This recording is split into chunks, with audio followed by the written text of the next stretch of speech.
and they basically take up the next hour and a half. I won't do that. There are no rules at my town halls but one. One very simple rule.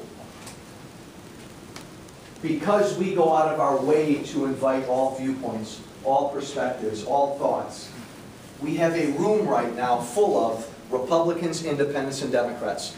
Liberals, conservatives, and everybody else in between. I want that. I encourage that. I'm on TV a lot. I'm on MSNBC and CNN a lot more than Fox. If all I did was talk to people who agreed with me, boy, that'd be a boring life. So we have a lot of viewpoints in here. I want to hear from everyone. I want to hear from people who think, Joe Walsh, you're doing a great job, and Congressman, man, I'd like to give you the backside of my hand. The one rule we've got is respect. Do it all with respect. Treat each other with respect. Treat every opinion with respect. Try to treat me with respect. I will treat you with respect. Treat every opinion in this room with respect. And this will be a very engaging next 4.5 hours. It really will.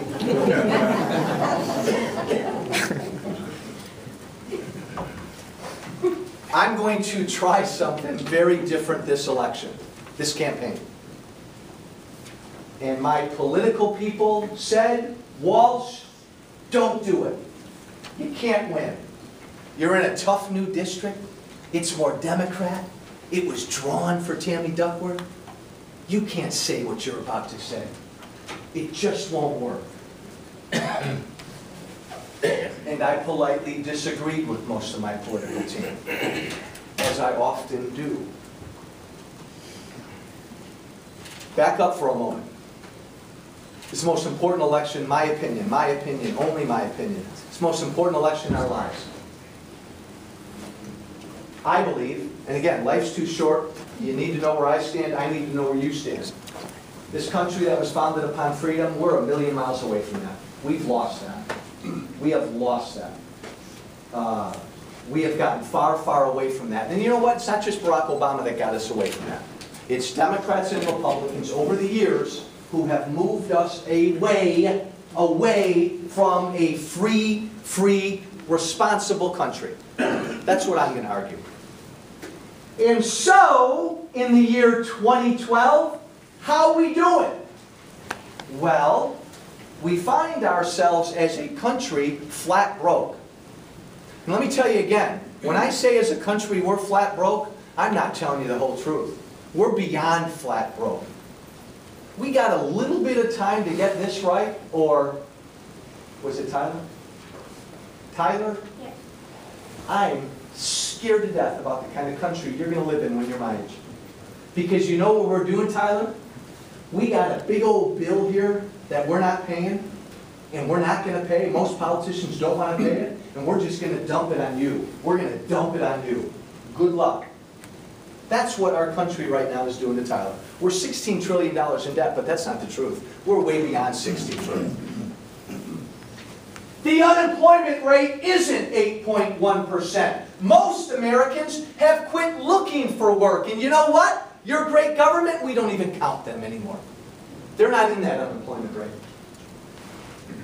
This economy isn't even growing. It's barely even chugging along. I got my reasons why. I want to hear your reasons why. Right now, this country is dying. And we're better than this. We are better than this. It's taken us a long time to get here. It's kind of like, we're all to blame in this room, we slept through the last 40 years. We've lived our lives, raised our families, coached them in soccer, tried to go on vacation, tried to grow a business. Every now and then we pay attention a little bit to an election. We keep sending the same people back to Washington and Springfield. And then we go back to our lives. And all of a sudden, 40 to 50 years later, we're flat broke and our country's about to fall off a cliff. And you know what? It's so easy to blame politicians. Because I'm right there with you. They deserve a lot of blame. But folks, Americans, my friends, fellow citizens, who kept electing the same people? You see, we know something about politicians. Their job in life is to do what? Get reelected. And so year after year, to get reelected, what do? They promise you things. They keep promising you things. We started Medicare and Medicaid in the 1960s to be safety nets for the needy. Oh boy, 50 years later, we're way beyond that. And we all just accepted it. We all wanted to be on Medicare, we let Medicare keep growing. Look at what's going on right now. Again, I'll try to be as respectful as I can. I've got huge disagreements with this president. Shouldn't be a surprise to anybody. What's he doing? How's he trying to get reelected? He's doing what most politicians do. He's promising everybody stuff. Doesn't care how much it costs, doesn't care if it works. He's going around, run around to students saying, I'll take care of your student loans. I'll forgive your student loans. Vote for me. You're having trouble with your mortgage? I'll forgive the mortgage. I'll bail you out on the mortgage. Vote for me. Doesn't matter how much it costs. Doesn't matter about the debt we're adding on top of Tyler's head. It's not unique to Obama. Tammy Duckworth's doing the same darn thing. Every politician in Washington, I'm going to end this with one thought, one issue. Every politician in Washington, from President Obama down to little old Joe Walsh, knows that Medicare is gone in 8 to 10 years unless we do something to it. Gone! Can I be clear? Gone in 8 to 10 years. Every politician knows that. Dick Durbin, your United States Senator from Illinois, knows that. He tells people privately that. He won't say it publicly because the Democrats are trying to use that as an issue. Every politician in both parties knows it. So, look at Washington. They all know this big thing. A big scary thing. Because if we don't fix it, it's gone. So you have a United States Senate, and again, just happens to be led by the Democrats, that hasn't even put forth a budget in 3 years. Hasn't put forth a budget. And doesn't even talk about Medicare. You have a president who gives us a budget 3 months ago that never, ever, ever, ever balances and doesn't talk about Medicare. I got to tell you, that's leadership. So along come these troublesome House Republicans, Paul Ryan and the rest of us. And we say, now wait a minute, something's wrong here. Everybody in this town knows Medicare's gone in 8 years unless we fix it. How come the president doesn't say that? How come the Senate Dems don't say that? Maybe politically it's smart not to say anything. But you know what? I'm going to say something. So the House Republicans put forth their plan. You may not agree with it, but here's Medicare. We got to do something to it. And we throw it out there. What happens? We get whacked over the head. Democrats want, Republicans want to end Medicare as we know it. The media jumps on us. We're beyond that, folks. We're beyond that. We're beyond that. Everybody in Washington knows we're broke, and everybody in Washington knows our entitlements, what we call our entitlements, Medicaid, Medicare, and Social Security, are in a lot of trouble. So I'm going to run around the next 6 months, we're down to about 5.5 months, and I'm going to look you in the eyes.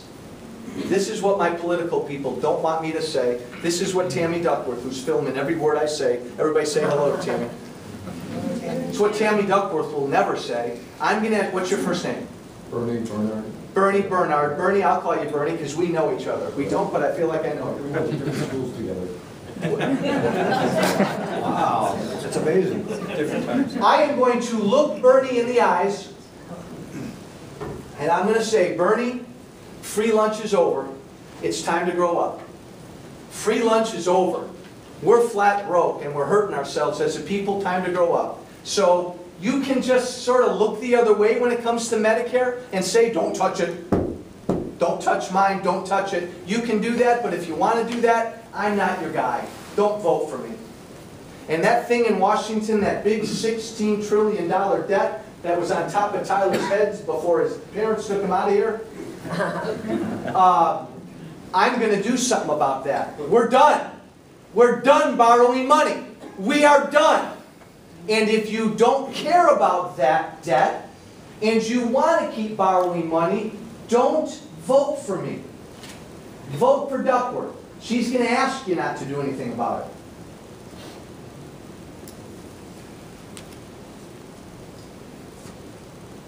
Here's the gamble. Remember? Remember, everybody? All politicians want to do is get reelected. To get reelected, they promise you things. Bernie, what do you need? What do you need? What do you need? That's the game we've been playing election after election. And you know what? Kind of works sometimes, right?